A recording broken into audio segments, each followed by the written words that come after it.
Sahabat-sahabat yang hidup batinnya dengan menyebut nama Allah, yang hidup jiwanya mengenang nikmat-nikmat Allah, yang hidup ruhnya dengan ma'rifatullah.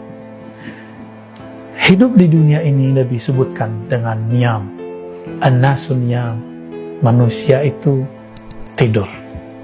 Idza matu intabahu, jika mereka mati barulah mereka sadar. Maka teman-teman, semua kita lagi tidur. Kita sedang di bawah mimpi.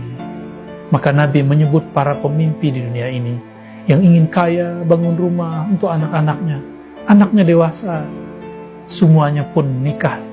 Dan mereka kemudian meninggalkan orang tuanya. Buat rumah sendiri. Tinggallah rumah yang besar, kesepian berdua. Kita bermimpi.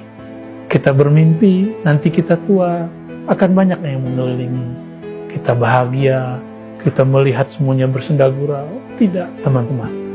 An-nasu niyam, orang-orang itu tertidur, sedang bermimpi panjang. Pemimpi ini ada yang masih kecil, ada yang sudah remaja, ada yang sudah dewasa, bahkan ada yang sudah kemakan usia. Tapi masih menjadi pemimpi, belum sadar bahwa ada kehidupan kesadaran setelah ini. Iza matu intabahu, jika mereka sakarat, jika mereka mati, barulah mereka sadar. Maka teman-teman, kehidupan setelah ini, itu ibarat orang ketika tertidur, lalu lagi asik bermimpi, lalu dia bangun. Lagi asik ingin memakan buah yang sangat lezat, ingin menyentuh pasangan yang indah dalam mimpinya. Tiba-tiba ada suara keras yang membangunkan dia dan bertanya, Man Rabbuk, siapa Rabbmu? Lamanya bukan main pertanyaan ini.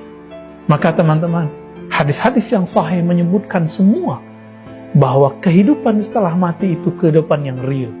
Di sana kehidupan itu sangat nyata, lebih nyata daripada kehidupan yang di sini. Siapa yang mengabarkannya? Baginda Nabi Sallallahu Alaihi Wasallam. Allah Subhanahu Wa Taala mengabarkan kepada kita. Sekarang para nabi, para aulia, mereka lagi hidup menikmati hidupnya di sana. Tapi para aulia di sana, mereka pun masih berubudiah. Para anbiya pun masih berubudiah. Masih ingatkah kita dengan hadis Sayyidina Musa, yusolli fi qabri. Dia sholat di dalam kuburnya. Ini hadis riwayat Imam Bukhari. Untuk apa Nabi Musa sholat? Apakah dia sedang mencari pahala? Kenapa dia sholat sendiri? Kenapa dia tidak sholat di masjid sehingga dapat 27 rakaat? Kenapa dia sholat sendiri di kuburnya? Apakah Nabi Musa tidak tahu hadis mengenai keutamaan sholat jamaah itu 27 derajat? Bukan, teman-teman.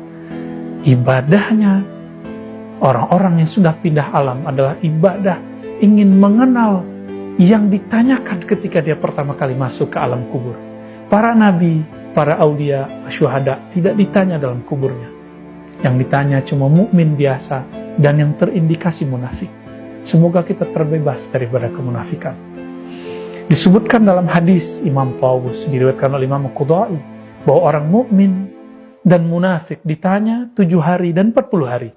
Mukmin 7 hari, jika ada indikasi munafik 40 hari. Jika ada kemunafikan dalam diri saya akan ditanya 40 hari. Jika saya seorang mukmin yang bersih, saya ditanya 7 hari.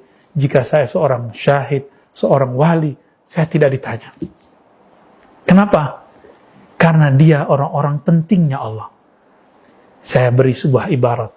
Kita ketika hendak pergi ke luar negeri, masuk ke ruang yang di sana kita ditanya berkas-berkas kita, identitas kita.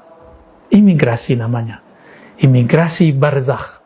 Lebih berat dan lebih lama daripada imigrasi yang dulu mungkin teman-teman pernah tertahan di satu negara.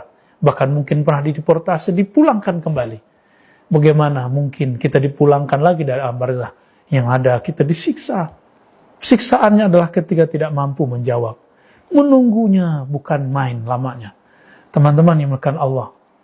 Maka kehidupan di sana adalah kehidupan ma'rifatullah. Inilah yang dikatakan dalam hadis tadi. Ketika orang masuk ke dalam kubur, tidak tanya kamu sholat berapa, kamu udah zikir berapa, kamu udah khatam berapa. Yang ditanya, Man Rabbuk, siapa Rabbmu? Man di situ adalah pertanyaan ma'rifatullah, mengenal Allah. Inilah kehidupan yang kita cari. Mari kenal Allah di bumi ini ketika ruh masih di badan.